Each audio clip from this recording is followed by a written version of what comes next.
All right, part two. So you guys sent me a bunch of good questions on my Instagram to answer. So I wanted to give you guys my live reactions to them. I just answered a bunch of them a couple minutes ago in my last video, part one. So this is part two of that video. Let's see. I'm gonna just get right into it. So the first question, this one's pretty cool. What are some of my greatest vacation spots? So I'm gonna do like a two-part answer to this, I think, or like maybe a three-part. But first, I want to stay in the United States. Of places I have been, I really love New York City. I don't know if, I guess it depends on the kind of vacation you want, because in New York it's like hustle bustle. You know, it's not much like, it's not much, I don't want to say it's no sightseeing in terms of like nature and stuff, because there's obviously like Central Park and like, you know, there's a bunch of like cool museums and stuff. But the general aura of New York City is like, let's do this, let's do this, let's go here, let's go here, like super fast paced, and I love it. So yeah, if you're like in the mood for like a city vibe, I definitely would go to New York City. Let me know if you want any recommendations. I'm not from New York, but I went there a couple years ago with the homies. Shout out Aiden, shout out Madison, y'all held it down. Shout out Gabe for sure. Shout out Gabe, that's my boy. But yeah, y'all showed me New York, man, especially Aiden and Gabe. Y'all really like opened my eyes up to the Big Apple, and I love it, dude. I loved it. I was actually thinking today I wanted to go back. Maybe that's why it was like at the top of my mind. But also in the US, like I've been hearing a lot about like Colorado. They seem to have like really nice views if you're going for more of a nature vibe. And of course, if you're not from California, or even if you are from California, I highly recommend California as a vacation spot. San Diego is beautiful. They got nice clean beaches, decent food. The traffic's not too bad.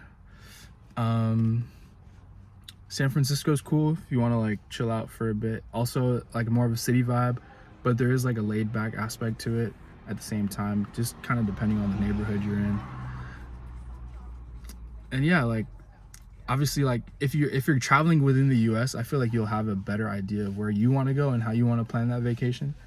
But so I want to do, I also heard New Orleans is pretty cool. New Orleans is pretty cool if you're into like music and like live music. They have like a nice nightlife and like bar scene apparently. I'm actually going there in a couple months, so maybe I'll report back to you guys on New Orleans. But I just got back from the Dominican Republic. That was amazing. I would definitely recommend going to the Dominican Republic if you're looking for that island vibe. Obviously they speak mostly Spanish, so you know, be prepared for that. Yeah, I felt like it's good to probably go with someone that you trust and know, because there were some moments when it was kind of sketchy, but I wouldn't like not go again. I feel more confident going again. I think the sketchiest part was just like hanging out like when there's like alcohol involved, or like near like a more secluded area. But like don't get me wrong, like if you're in an area with like a lot of people, you should be straight. Like it felt perfectly fine to be out there. And yeah, like I said, I would go back. Ghana, that one's kind of tough. I don't know how Ghana would be, as because I'm from, my parents are Ghanaian. I love going there, but also I want to preface that by saying like my family's there, so if I was like a complete tourist, my experience would be a lot different.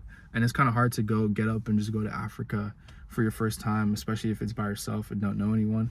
But yeah, if you guys need any help like maneuvering through Ghana, because I know a lot of like people are like gravitating towards Africa as a continent, and then more specifically like Ghana as their go-to country to like experience Africa for the first time. So yeah, I would definitely hit up Accra if that's something you're really interested in. But like I said, my experience was like with my family and stuff, so I had a car to get around. You know, my dad grew up there for like his whole life, so he like knew where to go and where not to go. So yeah, I'll try my best to help you guys out if you had any questions on that. But I'm gonna start talking about some places I haven't been yet. Actually, before that, I loved Barcelona. If like the answer, I know I'm taking so long to answer this question, but I think the GOAT vacation spot is Barcelona, point blank, period. They got beaches, they got good food. It's obviously cheaper than the U.S. You can get around town pretty easily. They have good public transportation that I, had no issue getting around on. So Barcelona was the most beautiful city like I've ever fucking been to, and like I was super invested in going back, or I'm still super invested in going back. I really want to like live there for an extended period of time, and I was only there for a couple days, for like 3 days, but if I could just teleport anywhere, somewhere that I've already been, I'd go back to Barcelona right now. I want to go to South Africa, Cape Town. That's like my next out of country trip for sure. If I like just had my next vacation that I get from work, definitely planning to go to South Africa. But yeah, and Japan. I've never been to Japan. South Africa, Japan are like my top two right now that I haven't been to. But yeah, goat vacation spot is Barcelona. And I took 6 minutes to answer that, but now you know.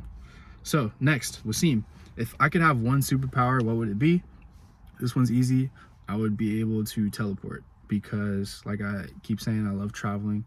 If I could just snap my fingers and go to Barcelona, I would do that. Also, I think, just like ending like people's suffering would obviously be cool. Like if I could just also snap my fingers and then boom, like everyone has a hot meal in front of them, or like a warm place to lay their head. I can be that like I can have that humanitarian superpower to be like a little less selfish about the shit. But there's people with billions of dollars who have the opportunity to do that, who aren't really doing that yet. So they have the ability to be superpowers, man. But wait, let me put this window up because I can hear the cars going by. But yeah, okay. Teleportation. If I could teleport, that'd be super cool. All right, next question. Wasim, what inspires your outfits? I used to dress terribly, in my opinion. I used to I don't know. I never really cared too much about like how I dressed. I thought I did, but my fits were like super basic and like not much thought put into them. And I'm like, as I like grow more into my sense of fashion and like what I like to wear, I'm just realizing more that like it takes a little bit more time and attention to detail to actually put like a fit that I really like together, instead of just throwing a couple pieces on that I thought were cool. So I think what inspires my fits, or like I think the basis of a really good outfit is actually your shoes. I think if you start with your sneakers, you'll have like a solid foundation to build up upon. So just for some background too, I was more of like a sneakerhead than like a fashion person. So I was like, buying Jordans, and like I thought Jordans were super cool in like middle school, high school. Even like Vans, they don't have to be like super expensive shoes, but I just liked having like a bunch of clean pairs of shoes to wear, no matter the type.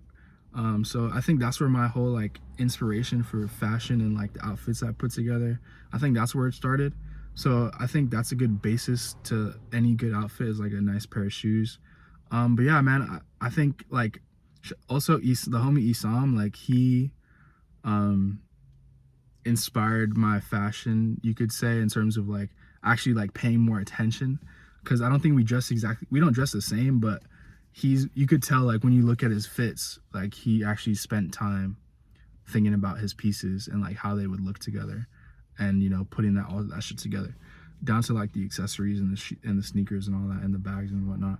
So shout out Isam, he really like opened my eyes to, and I tell him this all the time too. I'm sure he's sick of me saying it, but I tell him all the time, like, dude, you really inspired me to like take a deeper look into myself and like the fashion that I thought was cool, and like gave me a new perspective on like how to wear clothes, really, which I think is super cool. I think I love thrifting now. I used to like thrifting a little bit, but now I like love it, because I don't know, I just have a new sense of how clothes look on me, I tend to go for like a more slim fitted look, especially like up top. So I like my shirts to fit like super tight, as you can see, and like even my jackets to be like super close to my body. So that's kind of where I'm at right now. Also, I noticed fashion is super dependent on the climate of where you live too. So like obviously if you're in like a super hot area, it's harder to like wear layers and, you know, explore a bit more. So that's like in LA, I feel like my fashion was like t-shirts and an occasional hoodie that I thought was cool, but it was never deeper than that. So yeah, man, I would just suggest, excuse me, you know, just being honest with yourself, just telling yourself, asking yourself what you want to like, what you want to look like, I guess. But as far as like inspiration in terms of like people, Tyler the Creator, A$AP Rocky, those are the two people that are like coming to mind right now. Luca Sabat. I want to wear more boots too. Like I've been looking at like a lot of people wearing like the flare pants with like the boots. I think that's super hard. I just don't have any boots yet, but I'm definitely gonna add those to my closet as soon as I get the chance. But yeah, man, that's my, I guess that's my outfit inspiration. All right, this is the last question. So the homie asked Wasim, how do you honestly feel after 4 to 5 months smoke free? And what's the hardest part of stopping? I think the after so I haven't smoked weed in like 4 or 5 months, right? And I think the best part for me is just my mental clarity. I'm able to like have more concise thoughts, able to like be less anxious talking to new people, and just less anxious about my like life trajectory. I would always like get high and like feel like I'm not doing enough, which was kind of true. Like I always felt like I could be doing more. So yeah, just not smoking weed helped me become more ambitious, healthier, just see life through a different lens. Like I felt like I needed weed, you know, like every day I'd come home and smoke a blunt. Every day I would be talking about weed, like, oh, I'm gonna go home and smoke this blunt. I talked to, you know, all my friends smoked weed, it felt like, but now I'm looking at it like I can definitely hang out with these people and not smoke weed. But at the time it didn't feel like that. So I guess I'm just coming into my own self a bit more. Like I'm having more interests outside of weed, that are like, have always been there. That's the thing too, they've always been there, but like, it was just harder for me to express them. Like for example, starting this channel, just posting more about like my personal life and stuff. So yeah, I think I just feel more open, more clear, and just happier overall. I feel like a better human being. But that's me, man. I wanted to make another video talking about how like you can smoke weed, man. Like if that's what you want to do, if that's like how you know, how you operate and you don't see any issues with it, then that's cool. But I've also had some people who like have told me that I inspired them to stop smoking weed, in the past like month when I started posting these videos. So, you know, I think there's a decent amount of people out there who could actually benefit from smoking less weed. So if that's something that I assume you hit me up to talk about that because that's something you're going through. So man, and you also asked the hardest part of stopping. So I think the hardest part of stopping is literally just that first day, like, because you built a habit around it, I'm assuming, right? At least I did. I had a habit, like I said, I'll come home, the first thing I'll think about is just smoking, right?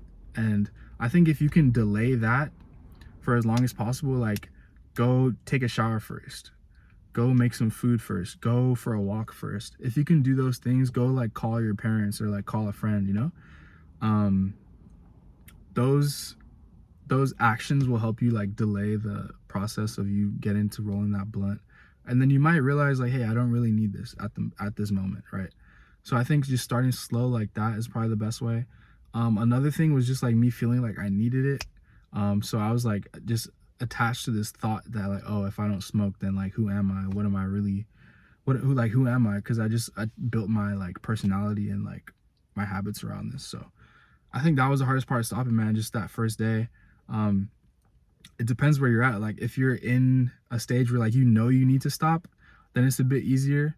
But I think also like realizing that can be hard sometimes. So if you haven't fully realized or come to that conclusion, then it's probably going to be a bit harder to stop, especially if you're like smoking all the time. But yeah, man, I wish you the best in terms of that, dude. Feel free to ask, like, just feel free to reach out, man. Like, I think just talking to people helps you get your mind off things like that. If you like really want to do something, but then you get distracted, that can be good sometimes, especially when it's something that isn't good for you. So those are just things that for me, the way I stopped smoking weed, first I knew I had to stop. It was just impossible to, because I was like addicted to weed. But for me, man, it took a fucked up circumstance. My car got stolen, and then it just like, that was like the epiphany moment that I needed to just wake up. It was like a wake up call for me, and I just stopped, man. I hope that, it doesn't take that. I know, oops, got the 20% battery on my phone, but I know that's not what it's going to take for you, man. Or if whoever's listening to this, I hope, I know that it's not going to take your car getting stolen to stop smoking weed. And I believe in you, man. Just take a deep breath. Breathe better, man. All right. Catch you guys.